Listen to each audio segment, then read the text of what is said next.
पिछले 3 दिन से अगर एक चीज सामने आई है वो ये आई है कि आसाम के लोगों में आम आदमी पार्टी के लिए, अरविंद केजरीवाल के लिए बहुत प्यार है और ये प्यार आज नहीं हुआ है। कौन सोच सकता था कि दिल्ली में सरकार चलाने वाली पार्टी को गुवाहाटी के म्युनिसिपल इलेक्शन में एक सीट मिलेगी? कौन सोच सकता था कि दिल्ली में सरकार चलाने वाली पार्टी को तिनसुकिया के म्युनिसिपल इलेक्शन में सीट मिलेगी? तो ये जो आसाम के लोगों का प्यार और आसाम के लोगों का आशीर्वाद आम आदमी पार्टी को पहले से मिलता आया है। मुझे पूरा भरोसा है कि इस बार जो 2 लोकसभा की सीटें आम आदमी पार्टी लड़ रही है उसमें भी हमें डिब्रूगढ़ लोकसभा के लोगों का प्यार और सोनितपुर लोकसभा के लोगों का प्यार और आशीर्वाद जरूर है। आम आदमी पार्टी के खिलाफ और भारतीय जनता पार्टी के फेवर में इस्तेमाल किया जा रहा है। हम बार बार देख रहे हैं कि प्रशासन अपना एक तरफा समर्थन भारतीय जनता पार्टी को दे रहा है। सरकारी होर्डिंग पर भारतीय जनता पार्टी का प्रचार का मटेरियल लग रहा है। सरकारी सेल्फ हेल्प ग्रुप्स की महिलाओं को रैलियों में लाया जा रहा है।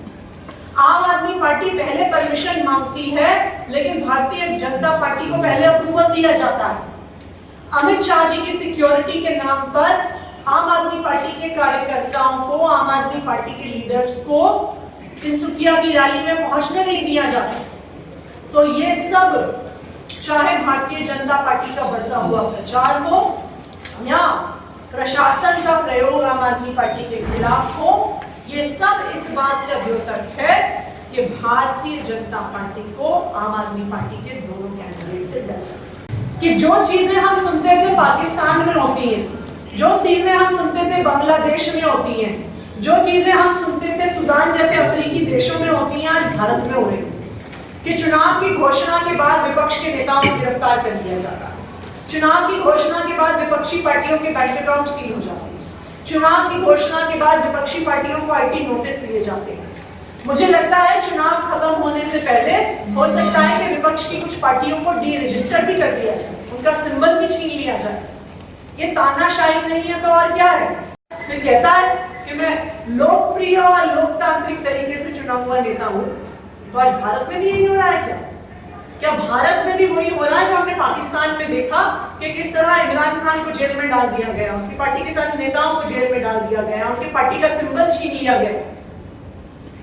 जो कुछ हम फेलिंग डेमोक्रेसीज में देखते थे, पाकिस्तान, बांग्लादेश, सूडान, आज भारत में हो रहा है। बैठे हैं आप टीएन शेषन जैसे दिग्गजों के उत्तराधिकारी हैं। आपकी जिम्मेदारी है, संविधान ने आपको जिम्मेदारी दी है इस देश के संविधान को, इस देश के लोकतंत्र को बचा के रखने की। तो इसलिए आप इस संवैधानिक जिम्मेदारी को पूरा करें, इस देश के लोकतंत्र को बर्बाद ना होने दें। एक बहुत बड़ी जिम्मेदारी इलेक्शन कमीशन के हाथ में। की सरकार दीजिए, लोकसभा में भी हमें जिताइए, विधानसभा में भी हमें जिताइए, तो हम चाय के बागान में काम करने वालों को 351 रुपए हजीरा देंगे। नहीं दिया। उन्होंने कहा कि हम चाय के बागान में काम करने वालों को माटी पट्टा देंगे। नहीं दिया। उन्होंने कहा कि 6 आदिवासी ट्राइब्स को जनजाति का स्टेटस देंगे, शेड्यूल ट्राइब का स्टेटस देंगे। नहीं दिया।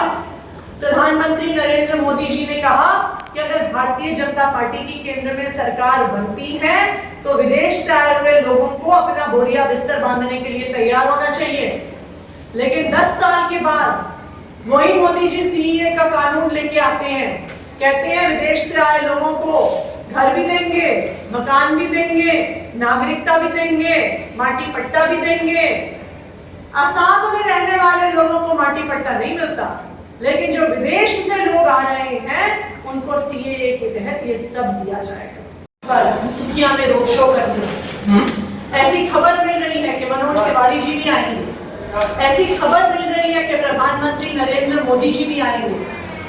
ऐसा क्या हो गया आसाम की 2 लोकसभा सीटों में कि सारे बड़े बड़े नेता भारतीय जनता पार्टी के यहाँ पे कैंपेन करने के लिए आ रहे हैं? सिर्फ एक चीज हुई है कि आम आदमी पार्टी भारतीय जनता पार्टी को तगड़ी टक्कर दे रही है और अब भारतीय जनता पार्टी को भी डर आम आदमी पार्टी के कैंडिडेट के हाथों हार जाए। कि क्या आम आदमी पार्टी लोकसभा की सीट जीत सकती है? कि भारतीय जनता पार्टी की सेंटर में भी गवर्नमेंट है, स्टेट में भी गवर्नमेंट है, इतने दिग्गज कैंडिडेट हैं, लेकिन आज खुद भारतीय जनता पार्टी का डर ये दिखा रहा है कि आम आदमी पार्टी के दोनों कैंडिडेट उनको इन दोनों सीटों में बहुत तगड़ी टक्कर दे रही हैं। भारतीय जनता पार्टी ने और प्रधानमंत्री नरेंद्र मोदी जी ने चुनाव की घोषणा के बाद अरविंद केजरीवाल को गिरफ्तार करके ये बता दिया है कि विपक्ष के कौन से नेता से उनको डर लगता है। देखिए, हम सबने शास्त्रों को पढ़ा है, हम सबने कृष्ण और कंस की कहानी पढ़ी है। जब कंस को पता चला कि उनकी बहन का बेटा उनका अंत करेगा, उनका नाश करेगा, तो उन्होंने अपनी बहन को जेल में डाल दिया, उनके पति को जेल में डाल दिया, उनका जो हर बच्चा पैदा हुआ उसको मार दिया। उनको पता था कि उनका अंत आखिरकार भगवान श्री कृष्ण करने वाले हैं। तो आज अरविंद केजरीवाल जी को जेल में डालकर प्रधानमंत्री नरेंद्र मोदी जी ने पूरे देश को बता दिया है कि उनके राजनीति का अंत अरविंद केजरीवाल ही करने वाले हैं। दुख की बात है कि आसाम में अलायंस नहीं हो पाया। हमने इनिशियली 3 सीटें कंटेस्ट करने का सोचा था, लेकिन इस अलायंस को सक्सेसफुल बनाने के लिए हमने गुवाहाटी की सीट को छोड़ भी दिया। उसके बाद भी अलायंस फाइनलाइज नहीं हो पाया। हम चाहते तो थे कि अलायंस फाइनल हो पाए, लेकिन हमने उन 2 सीटों को चुना है जहां पर हमारा मानना है कि आम आदमी पार्टी के प्रत्याशी भारतीय जनता पार्टी को हरा सकते हैं। बीजेपी को पता है कि वो कितनी भी कोशिश कर ले, वो दिल्ली में अरविंद केजरीवाल को, आम आदमी पार्टी को नहीं हरा सकते। 2015 में मोदी जी के प्रधानमंत्री बनने के मात्र 8 महीने के बाद जिस शहर में वो रहते हैं, जहां पे उनका घर है, जहां पे प्रधानमंत्री कार्यालय है, उनकी नाक के नीचे Arvind Kejriwal 67 out of 70 seat जीत के गए। उनकी इतनी कोशिश के बाद, अरविंद केजरीवाल के काम रोकने के बाद, एलजी से इंटरफेरेंस करवाने के बाद 2020 में अरविंद केजरीवाल फिर से 70 में से 62 सीटें जीत के गए। फिर एमसीडी का चुनाव आया। एमसीडी के चुनाव में भारतीय जनता पार्टी ना हारे, इसके लिए पार्लियामेंट में कानून लेके आ गए चुनाव को डिले करने के लिए, एमसीडी यूनिफिकेशन का। 10 महीने लगा के डिलिमिटेशन करी, गुजरात के साथ चुनाव करा साइमल्टेनियस, फिर भी भारतीय जनता पार्टी चुनाव हार गई। तो अब उन्हें पता है कि दिल्ली में अरविंद केजरीवाल को नहीं हरा सकते हैं, इसलिए चोर दरवाजे से अरविंद केजरीवाल की सरकार को गिराने की साजिश हो रही है, राष्ट्रपति शासन लगाने की साजिश हो रही है। आतंकी हमले रोकने के लिए हो रहा है, ड्रग्स की खरीद फरोख्त रोकने के लिए हो रहा है, नहीं हो रहा। सिर्फ और सिर्फ विपक्ष के नेताओं पर हमले करने के लिए हो रहा है। ईडी के केस किए जाते हैं, विपक्ष के नेताओं को जेल की धमकी दी जाती है। अगर वो भारतीय जनता पार्टी में आ जाते हैं तो उनके केस खत्म हो जाते हैं, वो नहीं आते हैं तो वो जेल जाते हैं और पीएमएलए में उनको बेल नहीं मिलती है, क्योंकि वो कानून ही ऐसा है। अगर भारतीय जनता पार्टी कहती है कि अरविंद केजरीवाल ने, मनीष सिसोदिया ने करप्शन किया, तो क्यों प्रिवेंशन ऑफ करप्शन एक्ट में केस नहीं लगाती है? इसलिए नहीं लगाती है क्योंकि उस कानून में बेल का प्रावधान है। अगर भारतीय जनता पार्टी ये कहती है कि अरविंद केजरीवाल ने कोई क्रिमिनल एक्टिविटी करी, भ्रष्टाचार किया, कोई कानून तोड़ा, तो क्यों क्रिमिनल प्रोसीजर कोड सीआरपीसी में केस नहीं लगाती है? इसलिए नहीं लगाती है क्योंकि सीआरपीसी के तहत बेल मिलती है। पीएमएलए में केस करने का कारण ही यही है कि उस कानून के तहत बेल मिलना लगभग असंभव है। और फिर भारतीय जनता पार्टी के प्रवक्ता टेबल ठोक ठोक के कह सके कि बेल क्यों नहीं मिली, बेल क्यों नहीं मिली, बेल क्यों नहीं मिली। तो मैं आपको यही बता दूं कि यही हाईकोर्ट था जिसने फरवरी के महीने में संजय सिंह जी की बेल एप्लीकेशन पे कहा था कि बहुत पुख्ता सबूत है उनके खिलाफ, मनी ट्रेल एस्टैब्लिश हो गई है, इसीलिए दिल्ली हाई कोर्ट की इसी बेंच की इसी जज ने कहा था कि मनी ट्रेल का सबूत है, लेकिन जब वो केस सुप्रीम कोर्ट के सामने गया तो उन्हीं दलीलों पर सुप्रीम कोर्ट ने स्पष्ट तौर पर कहा कि कोई मनी ट्रेल का सबूत सामने नहीं आ रहा है। इसलिए हम हाई कोर्ट के फैसले का सम्मान करते हैं, लेकिन हम उस फैसले से असहमत हैं और हमने ऑलरेडी सुप्रीम कोर्ट में केस फाइल किया है और हम सुप्रीम कोर्ट से न्याय की उम्मीद करते हैं। ना मनीष सिसोदिया के खिलाफ ना संजय सिंह के खिलाफ कोई भी प्रूफ नहीं है, कोई भी मनी ट्रेल नहीं है।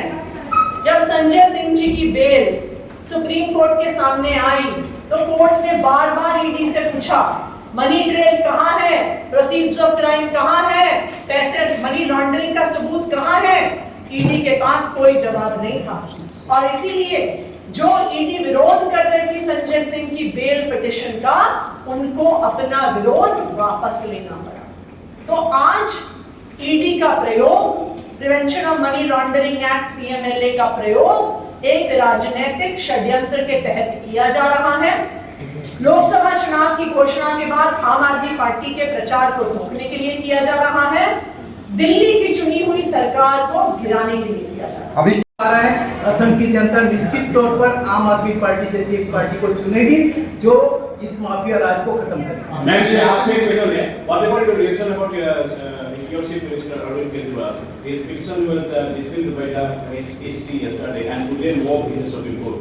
No, I want to add this. There's a BJP also today staged a protest in the Delhi and the demands to the Arvind Kejriwal to quit.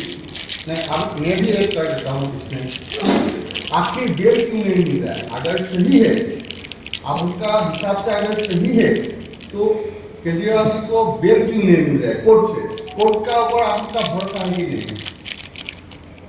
देखिए, अरविंद केजरीवाल को, मनीष सिसोदिया को, शैलेंद्र जैन को बेल क्यों नहीं मिल रही है, इस बात को समझने के लिए हमें PMLA, prevention of money laundering act को समझना पड़ेगा।